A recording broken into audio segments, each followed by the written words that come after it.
بسم الله الرحمن الرحیم نحمده ونصلی علی رسوله الکریم اما بعد۔ ابھی فی الحال جو حالات چل رہے ہیں، ان حالات میں ہمیں کیا کرنا چاہیے اس کے بارے میں کچھ عرض کرنا چاہتا ہوں۔ اللہ تبارک و تعالی مجھے بھی عمل کرنے کی توفیق عطا فرمائے اور سننے والوں کو بھی عمل کرنے کی توفیق عطا فرمائے۔ سب سے پہلی بات یہ ہے کہ ابھی فی الحال جو لاک ڈاؤن کی وجہ سے ہم گھر پر ٹھہرے ہوئے ہیں، رکے ہوئے ہیں، تو اس میں ہماری نیت یہ ہونی چاہیے کہ ہم نبی کریم صلی اللہ علیہ وسلم کے حکم پر عمل کر رہے ہیں، اس لیے ہم ٹھہرے ہوئے ہیں، تو ہمیں انشاءاللہ ثواب بھی ملے گا، جیسا کہ حضرت مولانا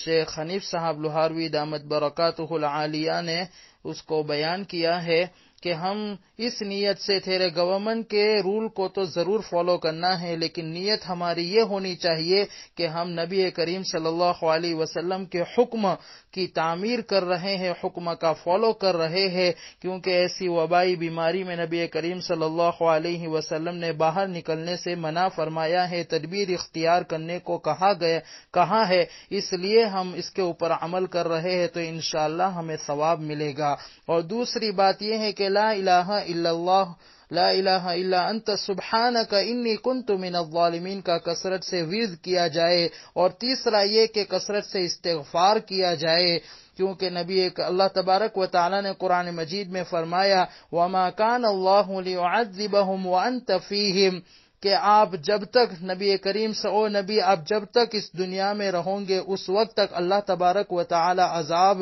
نہیں بھیجے گا، اور جب آپ اس دنیا میں نہیں رہوں گے اور آپ کی امت استغفار کرتی رہے گی تب بھی اللہ تبارک و تعالی دنیا میں عذاب کو نہیں بھیجے گا۔ اگر ہم استغفار کرتے رہیں گے تو انشاءاللہ اللہ تبارک و تعالی کی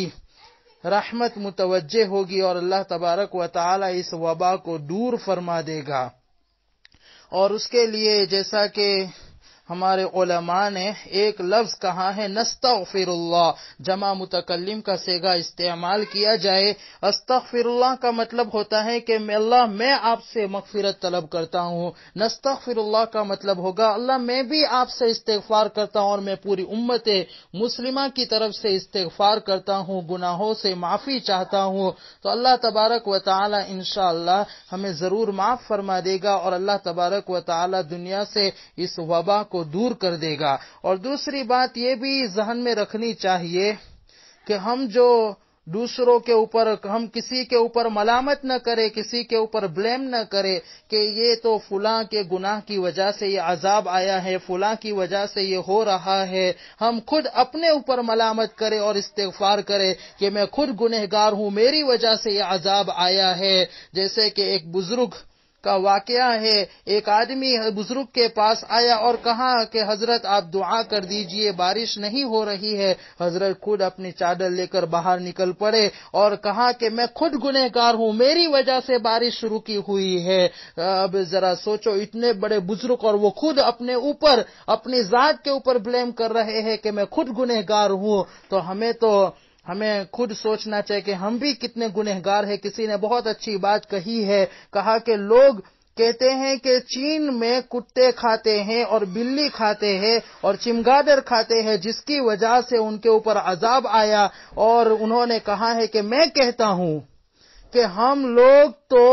میراث کھا جاتے، لوگوں کی میراث کھا جاتے ہیں اور یتیموں کا حق کھاتے ہیں اور غیبت کر کے ایک دوسرے کا گوشت کھاتے ہیں۔ تو ہم اپنے اوپر ملامت کریں اور خوب استغفار کریں، اللہ تبارک و تعالی ہماری توبہ کو قبول فرمائے۔ اور ابھی فی الحال جو ہمارے پاس بہت اچھا ٹائم ہے، وقت ہے، گھر پر رہے ہیں، تو ہمیں خوب کثرت سے قرآن مجید کی تلاوت کرنا چاہیے۔ اگر پورے 11 مہینے میں رمضان المبارک کے مہینے کے بعد پورے 11 مہینے میں اگر ہمارا قرآن ختم نہیں ہوا تو ہمیں چاہیے کہ کم از کم ایک قرآن تو ابھی ضرور ختم کر ڈالے رمضان المبارک سے مہینے سے پہلے، اور پھر رمضان المبارک کے مہینے میں اور خوب تلاوت کرے۔ اور جو حافظ ہے ان کے لیے تو بہت اچھا موقع ہے ابھی دور کرنے کا، جیسے کہ مولانا صلاح الدین صاحب دامت برکاتہ العالیہ نے بہت اچھی ایک ایڈوائز دی، کہا کہ میں کہتا ہوں کہ حافظ کو چاہیے کہ وہ 5 پارے پڑھے،